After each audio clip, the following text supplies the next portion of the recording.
Hər vaxtınız xeyir olsun. Mən Nəsib Əlizadə, EMA Tədris Mərkəzinin Azərbaycan dili və ədəbiyyatı müəllimiyəm. Bugün sizinlə zərf haqqında vacib bir detala toxunacağam. Bu, zərfin la, lə və ca şəkilçisi ilə bağlıdır. Bu şəkilçilər amonim şəkilçilərdir. La, lə şəkilçisi həm ilə qoşmasının şəkilçiləşmiş versiyası, həm də ilə bağlayıcısının şəkilçiləşmiş versiyası, həmçinin feil düzəldən leksik şəkilçidir. O cümlədən də la, lə şəkilçisi zərf düzəldən leksik şəkilçidir. Gördüyümüz kimi cəsarətlə sözündə la, lə şəkilçisi işlənibdir. Ca şəkilçisi də eyni qaydada amonim şəkilçisidir. Həm ədat olur, həm qoşma olur, həm də zərf düzəldən leksik şəkilçi. Bəs bunları necə fərqləndirək? Bu şəkilçinin zərf düzəldən leksik şəkilçi olduğunu bilmək üçün sadəcə ona sual vermək lazımdır. La, lə şəkilçili zərflər necə, nə cür suallarına cavab verirlər. Amma la, lə qoşması və ya bağlayıcısı nə ilə sualına cavab verə bilir. Bax, yazıram qələmlə. Deyirəm ki, Nəsib qələmlə yazır. Nə ilə yazır? Düzdür? Deməli, buradakı la, lə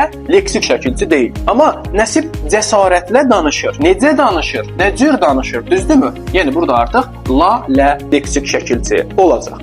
Ca zərf düzəldən leksik şəkilçisi. Bu çox rahatdır. Dil bildirən sözlər yaradır. Türkcə ca burada leksik şəkilçidir. Almanca, rusca, ingiliscə və s. Bəs yaxşı, ca şəkilçisinin qoşma olduğunu necə müəyyən edirik? Bu sadəcə qoşmalarla əvəz etməklə mümkündür. Məsələn, qədər qoşması ilə əvəz eləyə bilərsən, kimi qoşması ilə əvəz eləyə bilərsən. Deyirəm ki, uşaqca ağlı yoxdur. Uşaq qədər ağlın yoxdur. Düzdür? Bu nədir? Bu qoşmadır. Amma türkcə, almanca, rusca və s. dil bildirən sözlərdə isə ca olur leksik şəkilçi və zərf düzəldir. Ədat olduğunu necə bilirik? Bu da çox rahatdır. Sadəcə ca-ni cümlədən çıxarmaqdır. Məsələn, deyirəm ki, ona dərsi yaxşıca başa saldılar və ya yaxşı başa saldılar. Ca-ni oradan rahatlıqla çıxara bilirəm. Demək, o ədatdır. Bu qədər.